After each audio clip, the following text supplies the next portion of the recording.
Hello students and namaste everyone. I am Dhaval sir and our today's topic is your literature part, that is Honeydew, chapter number 3, that is the glimpse of the past. Right. So this chapter's writer or the author is S.D. Sawant. Okay. So basically this chapter is in the form of a speech bubbles. Right. So now what does speech bubbles mean? Right. So speech bubbles are usually a rounded or a irregular shaped outline. You can see in the picture over here. Right.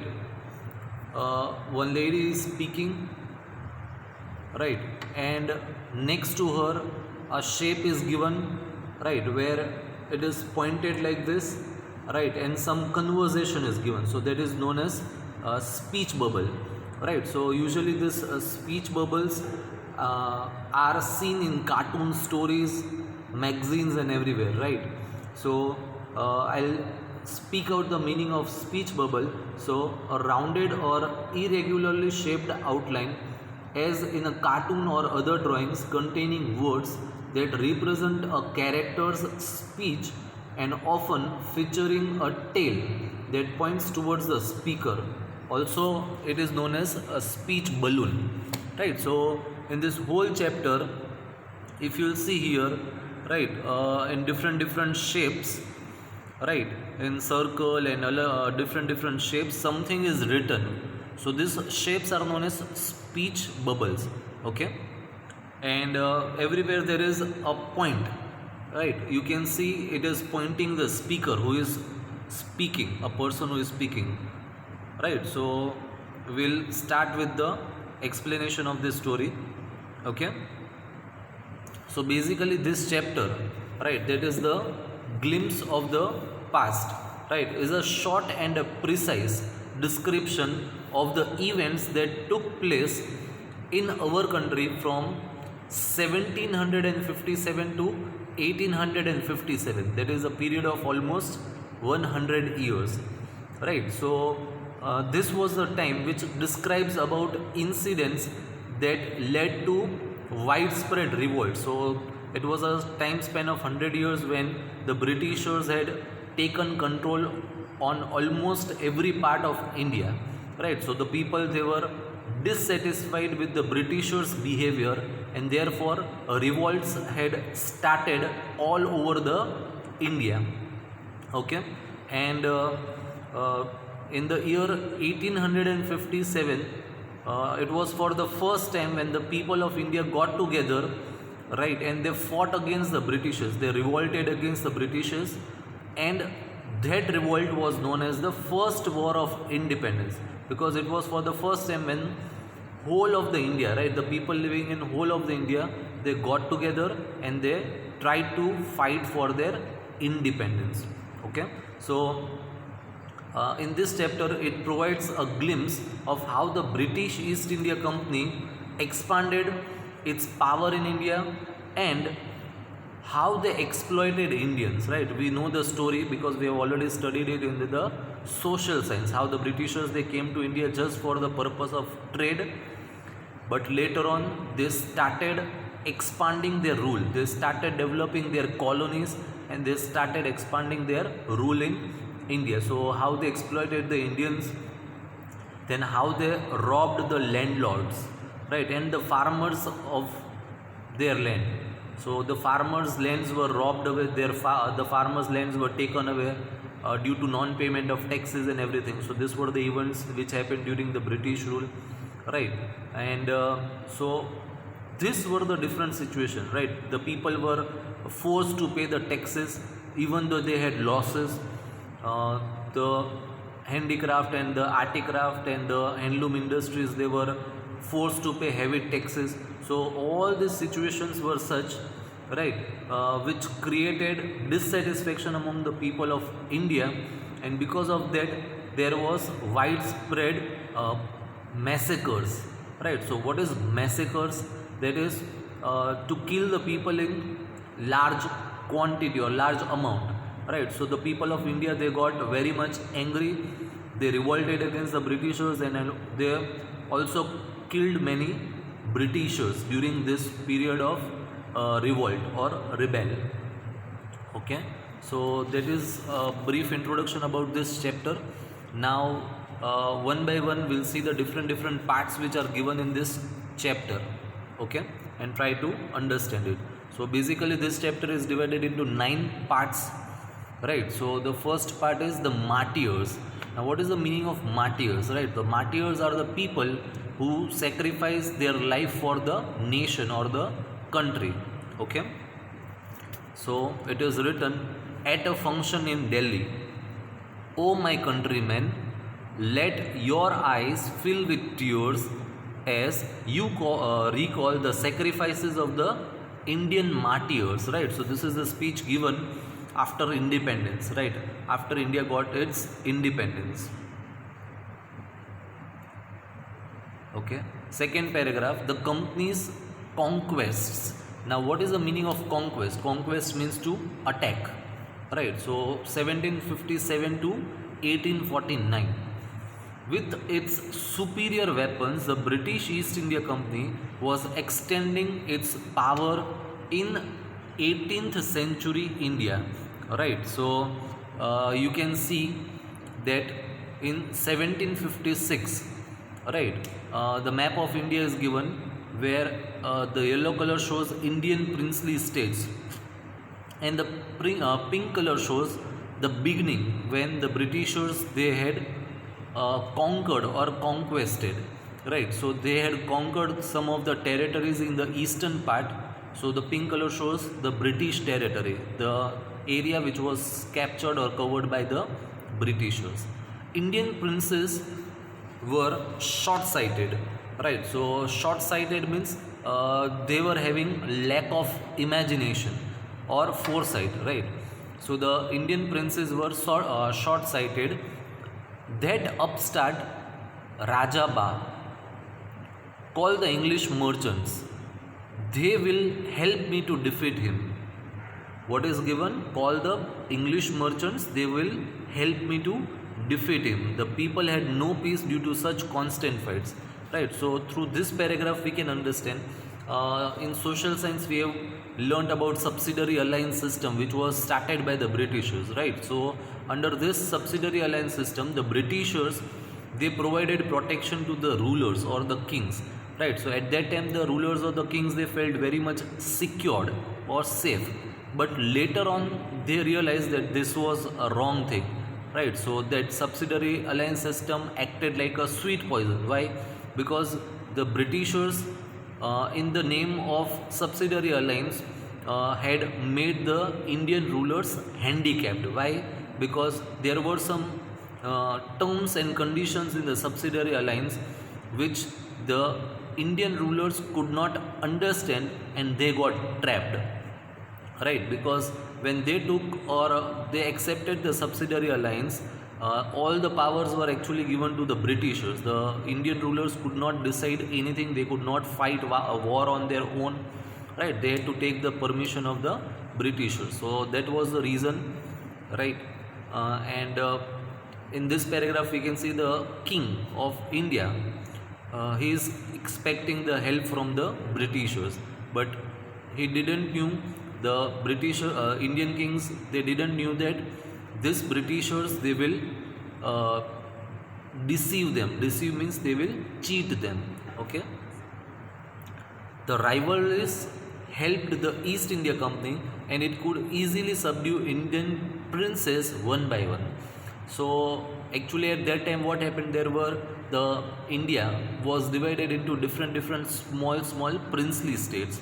So as this different small princely states were there, there was a constant fight taking on between these people, between these different kings. So that is known as rivalry. Rivalry means a fight, right? So competition, and as there was rivalry, that is competition between the different rulers, they always kept on fighting with each other to expand their territories, right? Everyone wanted to become more and more powerful by expanding their territory. So this was a very good thing for the Britishers, because they could take the advantage of the fight or the competition between the two rulers.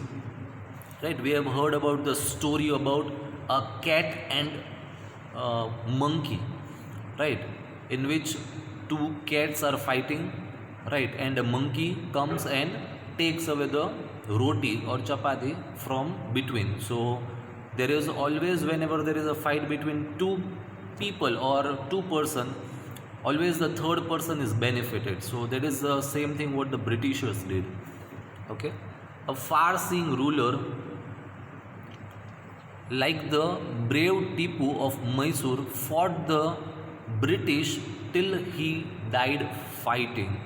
A far-seeing ruler means Tipu Sultan was such a ruler who could foresee, he could see the future. He was very intelligent, and therefore he could see the future. He could means understand the situation.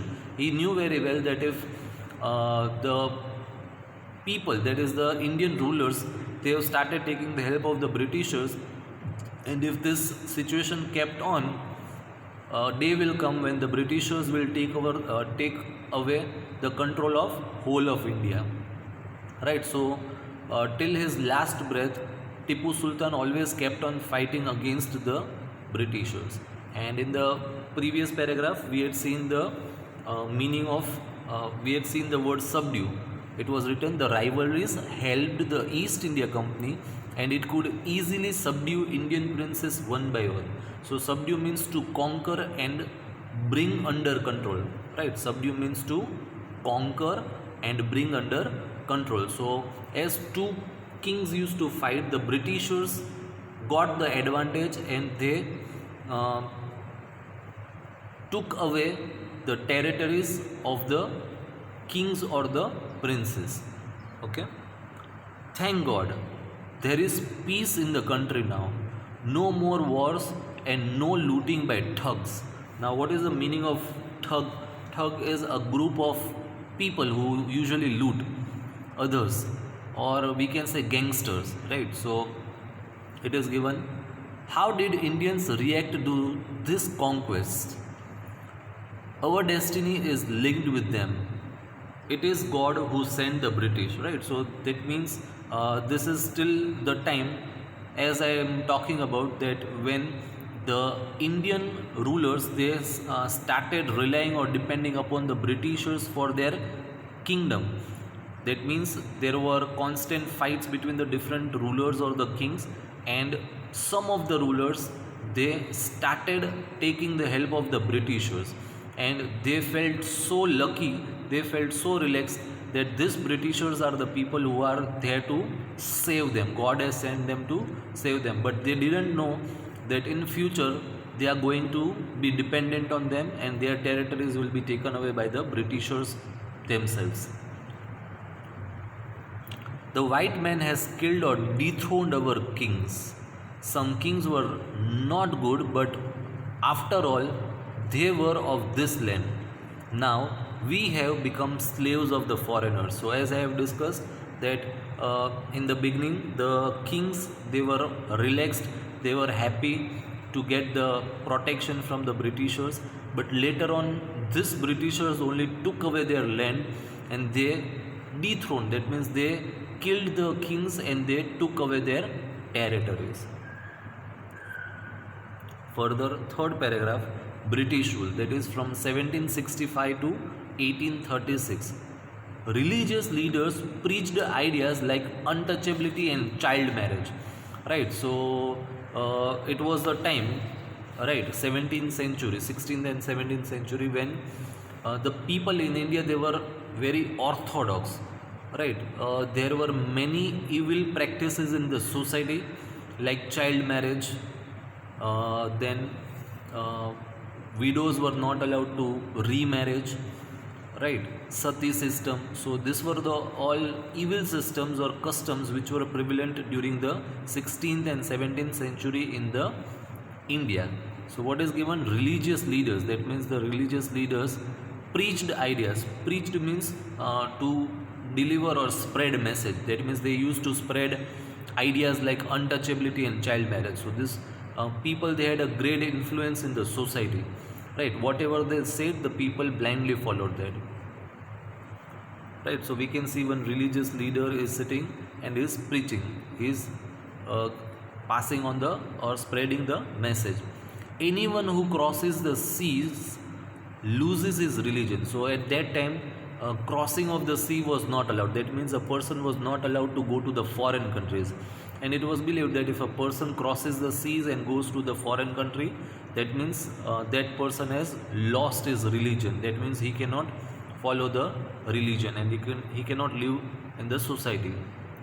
All the misery in the world is due to women. So misery means pains and sufferings, right? So at that time, women's were not considered good, means they were not given respect in the society, right? It was believed that whatever problems or sufferings happened or took place in the society happened because of the women's in the society, right? So that is given in one picture. Then further, the truth was that Indians had lost self-respect. The British scorned them. Scorned means the Britishers, they had rejected Indian people. That means they were not giving respect. They were disrespecting the Indian people, and because of that, the self-respect or the respect of the Indian people was totally ruined.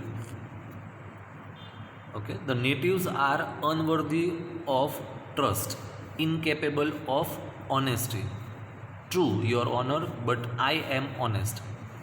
That means the Britishers, they disrespected Indian people, but still there were some Indian people who always kept on moving here and there to the Britishers, and they always tried to support the Britishers, and they did not support the Indians, their native people only. Being merchants, the British wanted quick profits. Their heavy taxes forced farmers to abandon their field. So abandon means to give up completely, right? So the Britishers, they forced the farmers to give up their land. That means the lands were taken away by the Britishers. Why? Because the Britishers, they imposed very heavy taxes, and as we know that our farmers are totally dependent on the rain. So many a times, due to some or the other circumstances, if the rain did not occur, or due to other reasons, if there was a crop failure, then to the farmers were forced to pay the taxes, which was not possible for them, and therefore the lands were taken away by the Britishers, right? So the land owners, they become the slaves of the Britishers. But your men are taking all my crops. You are still in arrears. If you don't pay next week, I will send you to jail. So here arrears means what, right? So arrear means the money which is to be given to the other person. That means the money that is owed, OWED. Owed means that is the money which is to be given to the other person, but still which is not paid or unpaid is known as arrears. Okay. That means the Britishers told the farmers that you still haven't paid your dues, and therefore if you don't pay the dues, then I'll put you in the jail. Still the British invented other methods which gave them more profits. That means they wanted only one thing, that is more and more money, more and more profit. So to gain this more and more money and profit, the Britishers, they kept on exploiting the farmers, the landlords, the zamindars and everyone. And due to that, the people, the Indian people, they become poorer and poorer. The goods manufactured in England should not have any import duty when brought into India. A good idea. The East India Company's laws began to cripple Indian industries, right? So cripple means what? So I'll explain that whenever any goods are brought in our country, that is there is an import taking place, right? Then always there is a tax which is to be paid, which was known as import duty, right? So what these Britishers did, they took away the raw materials from India, they manufactured finished goods in their own country, and they again brought those finished goods to our country to sell and earn profit, right? So actually on those goods import duty must be levied or import duty must be paid, but this Britishers, they had total control over India, so they decided that we will not impose or put any import duty on our goods. And due to that, what happened, the Britishers, that is the Britishers goods became cheap in the market, right? And the Indian uh, handicraft industries, handloom industries, their goods became costly, and due to that the people started purchasing Britishers goods. That means the goods finished or finished goods which were produced by the Britishers, and so therefore Britishers earned more and more profit. Okay, so the East India Company's laws began to cripple Indian industries. Cripple means they started damaging, they started uh, destructing or ruining the Indian industries. As I have explained, that they did not import, they did not levy or put any tax on their goods, and Indian goods were taxed heavily. So therefore, Indian goods became very heavy, and no one purchased those goods, and due to that, the industries had to be shut down. Inevitably, famines followed between 1822 and 1836. In 1836, 15 lakh Indians died of starvation. So, in India during that time, there was a famine or a situation of a drought when there was no rainfall and there was a complete destruction, right? People did not have food to eat, and due to that starvation, almost 15 lakh people, they had died during that time. But still the Britishers, they kept on collecting the taxes from the Indians, and because of that also many people died. The British policies ruined the expert artisans and their business, right? So as I've explained, that the Britishers, they kept on charging heavy taxes on the Indian people, because of which they could not pay the taxes and they died and they got ruined. Okay, so we'll end our today's lecture till here, and the remaining part of the lecture will continue in the next session. Till then, stay healthy, stay safe. Thank you everyone.